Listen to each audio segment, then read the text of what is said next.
آج میں نے آپ سے خدمت میں ایک اپیل کرنی ہے، وہ یہ ہے کہ ہم نے نا آج اس جمعے میں عہد کرنا ہے کہ ہم نے جھوٹ نہیں بولنا۔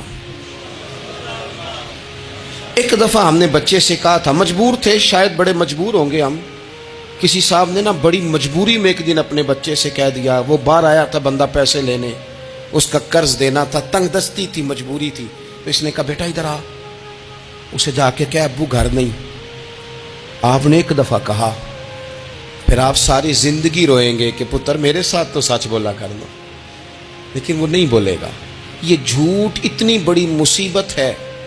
عورت اپنے شوہر سے کہتی ہے پیسے تھوڑے دے دیا کر، جوڑے ایک میں گزارا کر لوں گی، میرے ساتھ سچ تو بولنا، وہ سچ تو بول۔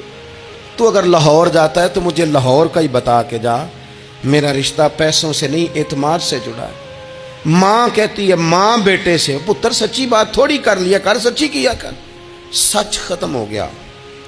اب لوگوں نے جھوٹ کا نام بدل دیا ہے، کہتے میں نے بہانہ کر دیا تھا۔ او بھئی آپ نے جھوٹ بولا تھا، صاف صاف کہیں، نام بدل دیا۔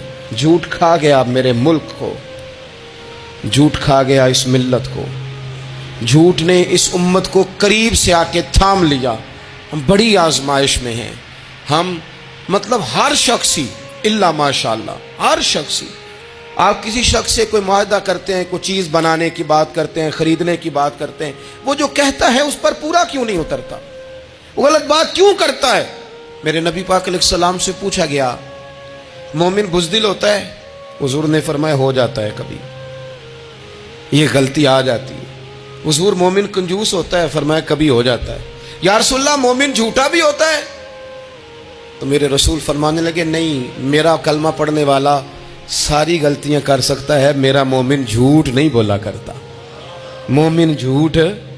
ابو سفیان کو کیسر روم نے، ہرقل نے اپنے دربار میں کھڑا کر کے کہا ابو سفیان ابھی کلمہ نہیں پڑھتے تھے، تمہارا کوئی رشتہ ہے نبی پاک سے جنہوں نے مجھے بھی خط لکھا ہے کہ مسلمان ہو جاؤ؟ کہنے لگے ہاں میں چچا ہوں رشتے میں۔ کہا وہ کیسے ہیں پیغمبر؟ تو ابو سفیان کہتے ہیں چونکہ میں مخالف تھا، میں نے وہ ساری باتیں کی جو ہم ان کے خلاف کرتے تھے۔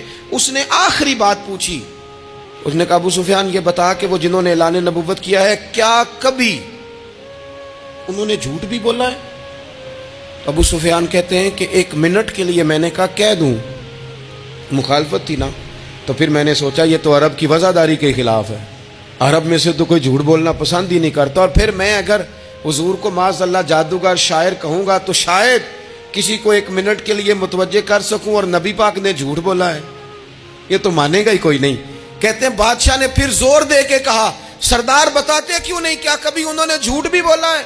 ابو سفیان کہتے ہیں میرے ہاتھ میں چھڑی تھی، میں نے زور سے زمین پہ ماری، میں نے کہا وہ میرے رشتے میں بھتیجے ہیں، میری سخت مخالفت ہے، میں ان کے خلاف میدانوں میں نکلتا ہوں، جنگیں لڑتا ہوں، کبھی وہ غالب آتے ہیں کبھی ہم آتے ہیں، لیکن میرے سامنے وہ پیدا ہوئے، میں نے ماں کی گود میں بھی دیکھا، دادا کے کندھوں پہ بھی دیکھا، چچا کے گھر میں بھی دیکھا، سیدہ خدیجہ الکبریٰ کا دولہا بنے بھی دیکھا، ان کی 4 بیٹیاں ان کی گود میں کھیلتے دیکھی، اعلان نبوت کرتے دیکھا، لوگوں کو مخالفت کرتے دیکھا، میرے سامنے ان کے مقدس بال سفید ہوئے، میرا اختلاف اپنی جگہ پر بادشاہ میں قسم اٹھا کے کہہ سکتا ہوں اس محبوب کی زبان سے جب بھی نکلا ہے حق اور سچ نکلا ہے۔ اسیر دشمن کی چاہ میں بھی، وہ مخالفوں کی نگاہ میں بھی امی ہے، صادق ہے، معتبر ہے، میرا پیغمبر عظیم تر ہے، میرا پیغمبر عظیم تر ہے، میرا پیغمبر عظیم تر ہے۔ جھوٹ نہیں کبھی حضور نے بولا۔ کہتے میں نے جواب دیا تو سناٹا چھا گیا سارے دربار میں، کتنے اس نے سوال پوچھے، گھنٹوں بات ہو، سناٹا چھا گیا۔